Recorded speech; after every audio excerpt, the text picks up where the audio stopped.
तो अभी हम लोग बात करने वाले हैं ट्रांजिशन कर्व के बारे में और सुपर इलेवेशन के बारे में बात करेंगे। साथ ही साथ ट्रैक के साथ एसोसिएटेड जो मेंटेनेंस वर्क होते हैं उसके भी बारे में हम लोग बात करेंगे।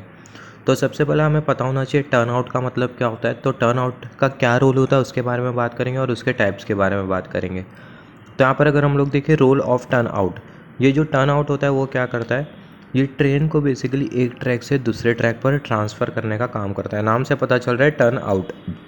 तो जो टर्न आउट होता है ये एक ऐसा पॉइंट होता है जो कि क्या करता है, ट्रेन को एक ट्रैक से दूसरे ट्रैक पर ट्रांसफ़र करने का काम करता है। Use to transfer a train और vehicle from one track to another track.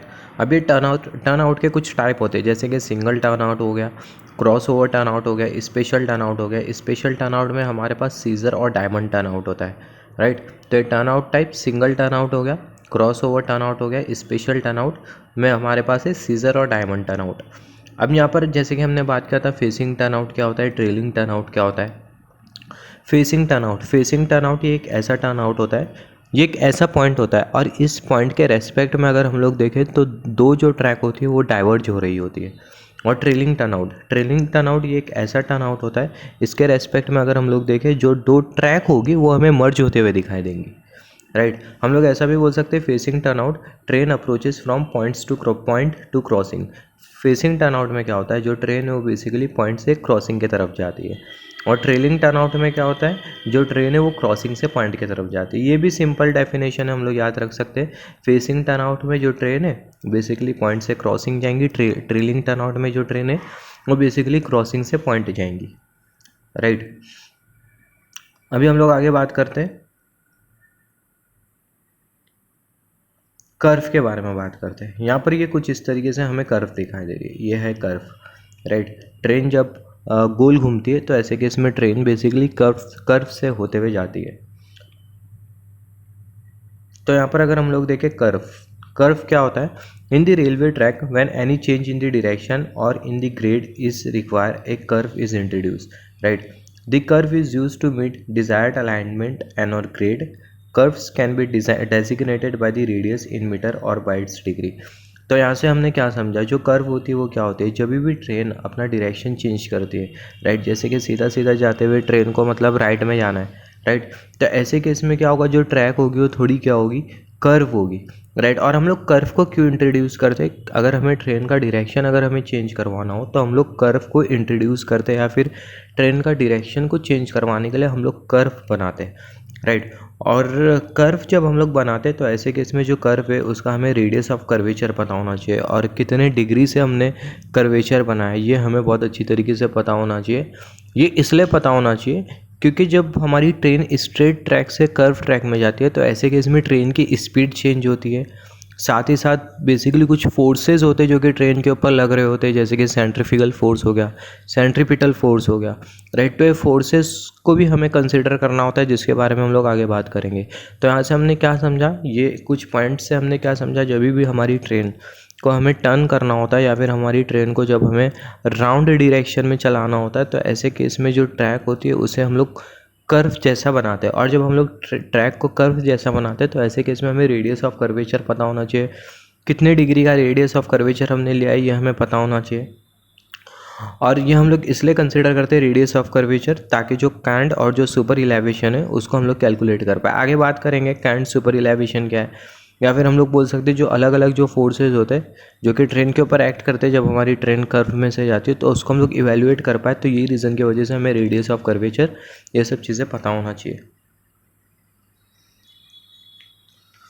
हम यहाँ पर अभी अगर हम लोग देखें बात करने वाले कैंट और सुपर इलेवेशन के बारे में। कैंट और सुपर इलेवेशन का मतलब क्या होता है, जैसे हमने बात किया कर्व पे, on the curve the train experiences a centrifugal force which results in outward lateral force. जैसे हमने बात किया जब हमारी ट्रेन स्ट्रेट ट्रैक से कर्व ट्रैक पे जाने लगती है तो ऐसे केस में क्या होता है, ट्रेन की स्पीड हमें स्लो करना होता है। और साथ ही साथ जब ट्रेन हमारी कर्वेचर पे से जाती है, मैं कर्व को कर्वेचर बोल रहा हूँ, जब ट्रेन हमारी कर्वेचर पे से जाती है तो ऐसे केस में जो ट्रेन है वो सेंट्रीफ्यूगल फोर्स को एक्सपीरियंस करती है, राइट। और सेंट्रीफ्यूगल फोर्स को एडजस्ट करने के लिए और ट्रेन की जो सेंटर ऑफ ग्रेविटी है उसे हमें ट्रैक पर मेंटेन करना होता है, राइट। तो ट्रेन के सेंट्रीफ्यूगल फोर्स को मेंटेन करने के लिए, ट्रेन की सेंटर ऑफ ग्रेविटी को ट्रैक पर मेंटेन करने के लिए जो आउटर रेल होती है वो थोड़ी इनर रेल के कंपैरिजन में रेज होती है, राइट।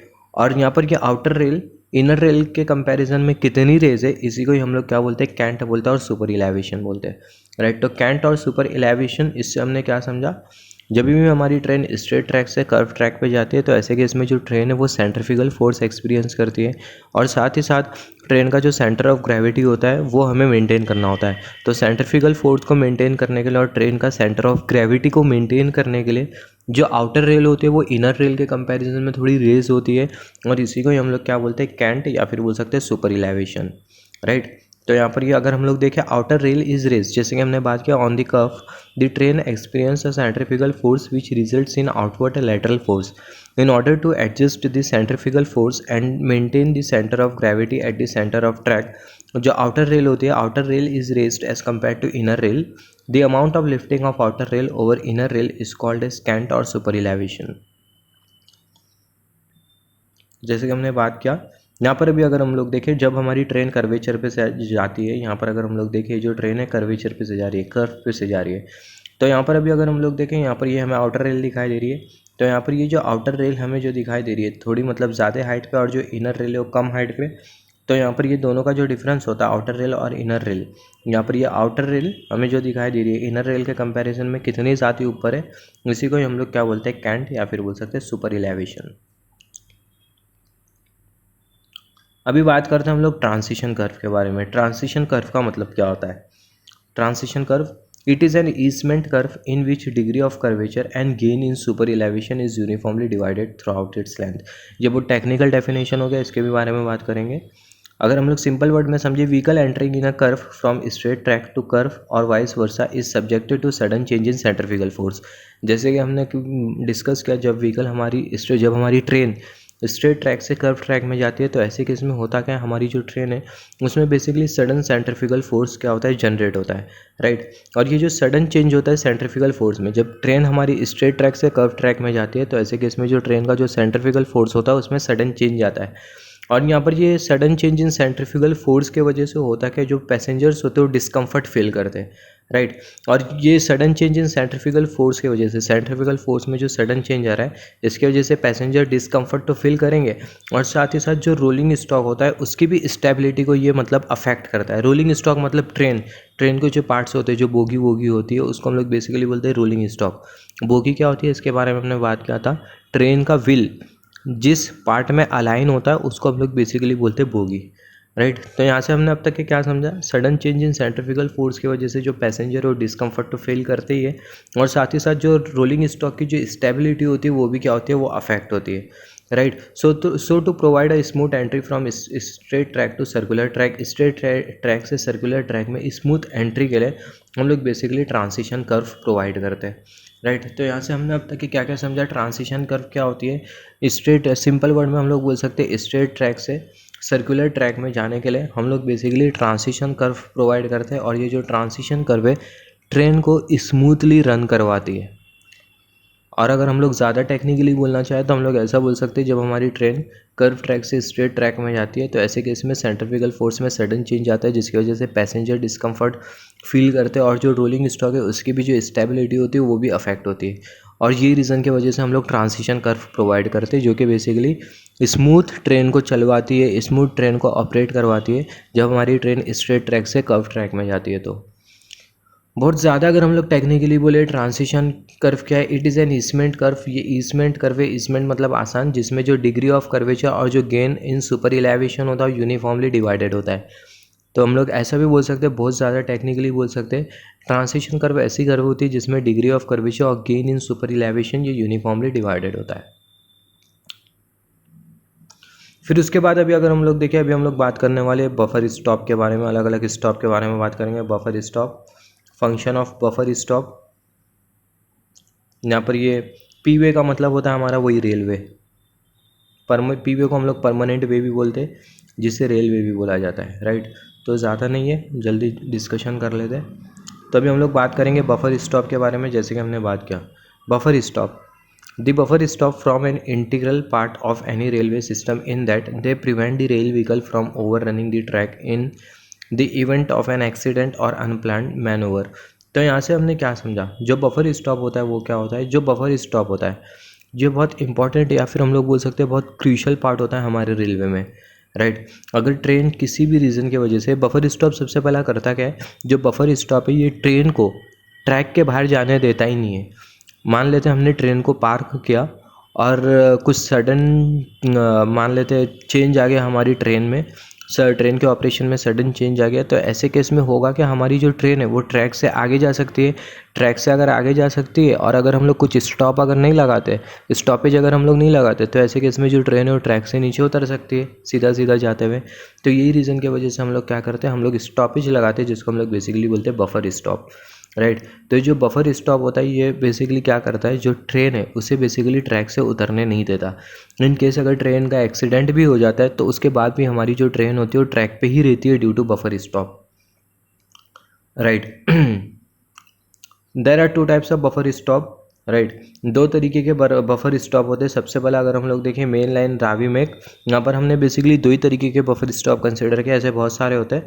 मेन लाइन रावी मेक, डिपो ओलियोमेक, मतलब जो मेन लाइन जो है, मेन लाइन पे हम लोग बेसिकली जो बफर स्टॉप जो यूज़ करें वो बेसिकली रावी मेक है और डिपो में ओलियोमेक है, राइट। जैसे कि मैंने यहाँ पर डिस्कस किया जो पीपीटी है बेसिकली एक रेलवे की है, तो रेलवे की पीपीटी से हम लोग डिस्कस कर रहे हैं, तो हमें इतना ज़्यादा डिस्कस नहीं करना है, हमें सिर्फ इतना याद रखना है। बफर स्टॉप क्या होता है, जो बफर स्टॉप होता है बेसिकली ट्रेन को स्टॉपेज प्रोवाइड करता है और ये ट्रेन को बेसिकली ट्रैक से बाहर जाने नहीं देता, राइट। और बेसिकली दो तरीके के बफर स्टॉप के टाइप क्या क्या होते हैं, जैसे कि रावी मेक हो गया, ओलियो मेक हो गया, तो ये बेसिकली बफर स्टॉप के टाइप है। They both are works on the same principle in that the vehicle is arrested by buffer stop which is braked by friction element acting on the rail। तो जैसे हमने बात किया यहाँ पर ये दोनों जो बफर स्टॉप है इसका जो वर्किंग प्रिंसिपल होता है वो सेम ही होता है, right. Function of buffer stop, यहाँ पर ये बफर स्टॉप का क्या फंक्शन होता है, जैसे कि हमने बात किया बफर स्टॉप में बेसिकली क्या होता है, हाइड्रोलिक फ्लूइड होता है, राइट। बफर स्टॉप जो होता है उसमें हाइड्रोलिक फ्लूइड होता है और जब भी ट्रेन वो बफर स्टॉप से आके कोलाइड करती है तो ऐसे केस में होता क्या है, वो जो हाइड्रोलिक फ्लूइड होता है वो क्या हो जाता है, कंप्रेस हो जाता है और ट्रेन के फोर्स को क्या कर लेता है, एब्जॉर्ब कर लेता है, जिसकी वजह से जो ट्रेन है वो ट्रैक से डिरेलमेंट नहीं हो पाती, राइट। तो यहाँ पर वही है फंक्शन ऑफ बफर स्टॉप, ये ज़्यादा याद रखने की ज़रूरत भी नहीं है, इतना खास भी नहीं है। अभी यहाँ पर अगर हम लोग देखें gross description of work in permanent way, P way का मतलब क्या होता है, परमानेंट वे मतलब रेलवे की ट्रैक। यहाँ पर अभी अगर हम लोग देखें हम लोग क्या क्या मेंटेनेंस करते हैं रेलवे की ट्रैक के ऊपर, उसके बारे में बात करेंगे, मेंटेनेंस रिस्पॉन्सिबिलिटी। तो बेसिकली हम लोग दो तरीके का मेंटेनेंस करते हैं। सबसे पहले हम लोग प्रिवेंटिव मेंटेनेंस करते हैं और दूसरा जो मेंटेनेंस वो कौन सा मेंटेनेंस है, करेक्टिव मेंटेनेंस होता है। प्रिवेंटिव मेंटेनेंस क्या होता है, जो प्रिवेंटिव मेंटेनेंस होता है ये ऐसा मेंटेनेंस होता है जो कि कोई भी फॉल्ट को प्रिवेंट करता है, कोई भी फॉल्ट होने नहीं देता ट्रैक पे। और करेक्टिव मेंटेनेंस ऐसा मेंटेनेंस होता है अगर कोई फॉल्ट अगर ट्रैक पे हो जाता है तो उसको करेक्ट करने का जो मेंटेनेंस होता है उसी को ही हम लोग बोलते हैं करेक्टिव मेंटेनेंस। तो यहाँ पर अगर हम लोग देखें preventive maintenance, regular inspection of track by supervisors as per specified frequencies. तो प्रिवेंटिव मेंटेनेंस में हम लोग क्या करते हैं, जो ट्रैक है उसको हम लोग कंटिन्यूसली मतलब इंस्पेक्शन करते रहते हैं। सुपरवाइजर्स जो होते हैं, जो इंजीनियर्स होते हैं, टेक्नीशियंस होते हैं, वो कंटिन्यूसली क्या करते हैं, रेगुलर इंस्पेक्शन करते रहते हैं ट्रैक का, राइट। प्रिवेंटिव मेंटेनेंस में preventive maintenance of track, keeping track on maintenance work, और जो ट्रैक होती है उसको हम लोग बेसिकली मेंटेनेंस वर्क के लिए रखते हैं। मतलब प्रिवेंटिव मेंटेनेंस में हम लोग बेसिकली करते क्या है, जो जितने भी जो टेक्निकल जो वर्कर्स होते हैं वो क्या कर रहे होते हैं, रेगुलर मतलब इंस्पेक्शन कर रहे होते हैं ट्रैक का, राइट। ट्रैक में कुछ एबनॉर्मेलिटीज़ तो नहीं दिखाई दे रही है, और अगर एबनॉर्मेलिटीज़ अगर नहीं दिखाई देती, सब सही होता है, तो एक पर्टिकुलर पीरियड ऑफ टाइम के बाद हमें क्या करना होता है, ट्रैक को ग्रीसिंग करना होता है, ट्रैक को ग्रीसिंग करना होता है। और जब हम लोग ट्रैक का काम कर रहे होते हैं तो ऐसे केस में हम लोग बेसिकली ट्रैक को ब्लॉक कर देते हैं, राइट, जिसे बेसिकली हम लोग को मेगा ब्लॉक बोलते हैं। और अगर हम लोग OHE को ब्लॉक करते हैं तो पावर ब्लॉक उसको हम लोग बोलते हैं, राइट। तो प्रिवेंटिव मेंटेनेंस में हम लोग इंस्पेक्शन करते रहते हैं रेगुलरली, और हम लोग बेसिकली लुब्रिकेशन ग्रीसिंग का काम करते रहते हैं। जैसे कि हमें पता है ट्रैक के बाद जो पॉइंट होता है, क्रॉसिंग्स होता है, तो वहाँ पर हमें बेसिकली लुब्रिकेशन प्रोवाइड करना होता है, ग्रीसिंग प्रोवाइड करना होता है, ताकि हमारी जो ट्रैक है उस पर मतलब करूशन ना लगे। तो यही हम लोग बेसिकली प्रिवेंटिव मेंटेनेंस में करते हैं, राइट। तो प्रिवेंटिव मेंटेनेंस में रेगुलरली इंस्पेक्शंस हम लोग करते हैं, और इंस्पेक्शन के साथ साथ एक पर्टिकुलर पीरियड ऑफ टाइम के बाद हम लोग क्या करते हैं, जो ट्रेन की जो ट्रैक है उसमें हम लोग लुब्रिकेशन प्रोवाइड करते हैं। क्रॉसिंग पे लुब्रिकेशन प्रोवाइड करते हैं, गार्ड रेल, लीड रेल, टंग रेल, उस पर भी हम लोग लुब्रिकेशन प्रोवाइड करते हैं। सारी रेल का हम लोग इंस्पेक्शन करते हैं, राइट। जो पॉइंट्स से बराबर से चल रहे हैं या नहीं उसको हम लोग बेसिकली चेक करते हैं। पॉइंट्स पे हम लोग लिब्रिकेशन प्रोवाइड करते हैं। बेसिकली ट्रैक सर्किट होती है, इसके बारे में हमने बात किया। ट्रैक सर्किट को भी हम लोग देख रहे होते हैं, ट्रैक सर्किट बराबर से काम कर रही है या नहीं, वो भी हम लोग चेक कर रहे होते हैं। और जो मूविंग पार्ट्स होता है ट्रैक का, वहाँ पे हम लोग लिब्रिकेशन प्रोवाइड कर रहे होते हैं in case of preventive maintenance. दूसरा जो मेंटेनेंस है वो है corrective maintenance as per need, attention to track during unusual occurrences, accidents, coordination with the other department. तो करेक्टिव मेंटेनेंस में हम लोग बेसिकली करते क्या है, मान लेते हैं हमारी जो ट्रैक है उसमें फॉल्ट आ गया, मान लेते हैं जो ट्रैक है वो बीच से टूट गई, राइट। तो ऐसे केस में हम लोग जो मेंटेनेंस जो करेंगे वो कौन सा मेंटेनेंस होगा, करेक्टिव मेंटेनेंस होगा। तो करेक्टिव मेंटेनेंस हम लोग कब करते हैं, जब कुछ फॉल्ट आ जाता है ट्रैक व्रैक के ऊपर, तो हम लोग बेसिकली करेक्टिव मेंटेनेंस करते हैं। किसी भी सिस्टम में करेक्टिव मेंटेनेंस हम लोग तभी करते हैं जब वो सिस्टम में फॉल्ट आ जाता है। जब सिस्टम में फॉल्ट आता है तो ऐसे केस में फॉल्ट को रेक्टिफाई करना होता है, और उसी को हम लोग बेसिकली बोलते हैं करेक्टिव मेंटेनेंस। मान लेते हैं जो पॉइंट मशीन है वो बराबर से काम नहीं कर रही, उसका जो गियर अलाइनमेंट है वो ख़राब हो गया है, तो ऐसे केस में हम लोग कौन सा मेंटेनेंस करेंगे, करेक्टिव मेंटेनेंस करेंगे।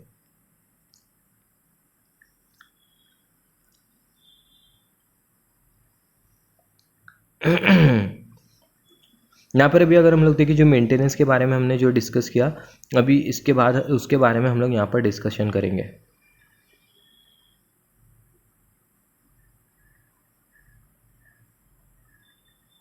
तो जैसे कि हमने बात किया activities involve in track work, periodic inspection of track और to check the functionality of track equipment. जैसे हमने बात किया मेंटेनेंस में हम लोग क्या करते हैं, हम पीरियोडिकली जो है ट्रैक को हम लोग देखते रहेंगे, और ट्रैक बराबर से काम कर रही है यानी ट्रैक का इक्विपमेंट बराबर से काम कर रहा है यानी वो हम लोग देखेंगे, उसका इंस्पेक्शन करेंगे, जो कि हमें फर्स्ट पॉइंट बोल रहा है। अब ये कौन से मेंटेनेंस में है, प्रिवेंटिव या करेक्टिव मेंटेनेंस में, तो ये प्रिवेंटिव मेंटेनेंस में आया। Greasing of outer rail in curves, जो कर्व है, कर्व्स नहीं कर्वेचर हम लोग बोल सकते हैं। कर्वेचर में जो आउटर रेल होती है उसे हमें क्या करना होता है, ग्रीसिंग करना होता है। जैसे कि मैंने बात किया लिब्रिकेशन करना होता है, तो ये भी क्या हो गया, ये भी हमारा प्रिवेंटिव मेंटेनेंस में आया। फिर उसके बाद अगर हम लोग देखें cleaning of viaduct and track surrounding, जो वायरडक्ट होता है जैसे कि हमने बात किया, वायरडक्ट जो होता है ट्रैक के बाजू में जो डक्ट बना होता है उसको हम लोग बेसिकली बोलते हैं वायरडक्ट। तो वायरडक्ट को हमें क्लीन करना होता है, और जो ट्रैक का जो सराउंडिंग है, मतलब ट्रैक पे अगर कुछ ग्रास व्रास अगर वेजिटेशंस अगर ग्रो हो जाते हैं तो उसे भी हमें क्या करना होता है, क्लीन करना होता है। तो cleaning of viaduct and track surrounding. फिर उसके बाद अगर हम लोग देखें recoupment of ballast, recoupment of ballast मतलब क्या होता है, जो ट्रेन में जो बैलास्ट लगा होता है, जैसे कि हमने बात किया, तो जो ब्लास्ट होता है उसे हमें क्या करना होता है, ब्लास्ट को हमें बेसिकली निकालना होता है। ट्रेन का जो ब्लास्ट होता है, जैसे कि हमने बात किया था, दो स्लीपर के बीच में जो ब्लास्ट होता है उसको हम लोग बेसिकली बोलते हैं क्रिप ब्लास्ट, और जो ट्रैक के आजू बाजू जो ब्लास्ट होता है उसको हम लोग बेसिकली बोलते हैं शोल्डर ब्लास्ट, राइट। तो जो ब्लास्ट होता है इसे भी हमें क्या करना होता है, इसका भी रिकपमेंट करना होता है, मतलब इसे निकालना होता है। और बैलास्ट के नीचे मतलब कुछ मतलब जो सैंड है वो बराबर से है या नहीं, वो मतलब गीली तो नहीं हो गई है, वो सब हमें इंश्योर करना होता है। और फिर ब्लास्ट को हम लोग बराबर से डाल देते हैं, और ये बहुत रेयरली किया जाता है, राइट, रिकपमेंट ऑफ ब्लास्ट। फिर उसके बाद अगर हम लोग देखें cutting and deweeding of grass and vegetation, जैसे हमने बात किया जो ग्रास वेजिटेशन है, मतलब ट्रैक के आजू बाजू ग्रास तो नहीं है, कुछ वेजिटेशन तो ग्रो नहीं हो गए, उसको हम लोग कटिंग करते हैं, डिवीडिंग करते हैं, जैसे कि हमने बात किया। Inspection rails visually and by using USFD। यहाँ पर ये USFD क्या है, अल्ट्रासोनिक फ्लो डिवाइस। तो यहाँ पर हमें क्या करना होता है, जो रेल होता है उसको हमें इंस्पेक्शन करना होता है और विजुअली, और ये हम लोग एक डिवाइस से के थ्रू करते हैं जिसको हम लोग बेसिकली बोलते हैं USFD। अभी यहाँ पर ये जो रेल का जो इंस्पेक्शन है, ये बेसिकली हम लोग क्यों करते हैं, ताकि हम लोग देख पाए कि रेल में किसी भी तरीके का क्रैक है या नहीं, रेल में किसी भी तरीके का डेंट है या नहीं। रेल में अगर किसी भी तरीके का क्रैक होता है, किसी भी तरीके का डेंट होता है, तो ये बेसिकली कंसिडरेबल नहीं होता, क्योंकि ये इंसिडेंट करवा सकता है ट्रेन का। Periodic inspection of track system का हमें पीरियोडिक इंस्पेक्शन करना होता है। ट्रैक सिस्टम में क्या हो गया, जैसे क्या क्या आता है, जैसे कि हमने बात किया ट्रैक सर्किट आता है, फिर उसके बाद हमारे पास पॉइंट्स आता है, क्रॉसिंग्स आता है, राइट। तो उसी का ही हमें ट्रैक सिस्टम का बेसिकली पीरियोडिक इंस्पेक्शन करना होता है। Preventive maintenance of ballasted and ballastless track, जैसे कि हमने बात किया, जो बलास्टेड ट्रैक और जो ब्लास्टलेस ट्रैक है उसका हमें प्रिवेंटिव मेंटेनेंस करना होता है। ब्लास्टेड ट्रैक और ब्लास्टलेस ट्रैक में किसी भी तरीके का अगर मतलब फॉल्ट आ जाए तो करेक्टिव मेंटेनेंस करना होता है। Greasing of outer rail and check rail in depot and curve track, जो आउटर रेल होती है उसके हमें ग्रीसिंग करना होता है। जैसे कि मैंने बात किया, जो आउटर रेल होती है, इनर रेल होती है, जिसकी हमने बात किया, उसका हमें बेसिकली ग्रीसिंग करना होता है। फिर उसके बाद जो फास्टनिंग सिस्टम होता है, जैसे कि lubrication of ERC fish plated joints in depot, जो हमारा जो ERC होता है, जैसे कि हमने बात किया rail clip, plastic rail clip, उसका लुब्रिकेशन हमें करना होता है। इन सिंपल वर्ड जो ट्रैक के जितने भी जो पार्ट्स है उसके हमें बेसिकली प्रॉपर लुब्रिकेशन करना होता है मेन लाइन पर, ट्रेन के यार्ड पर, डिपो मतलब ट्रेन का यार्ड, राइट। तो ये सभी होता है हमारे ट्रेन के ट्रैक मेंटेनेंस में। तो यहाँ पर हमने ट्रैक के बारे में डिस्कस किया। अभी हम लोग नेक्स्ट वीडियो में किसी और टॉपिक के बारे में बात करेंगे रेलवे के साथ एसोसिएटेड।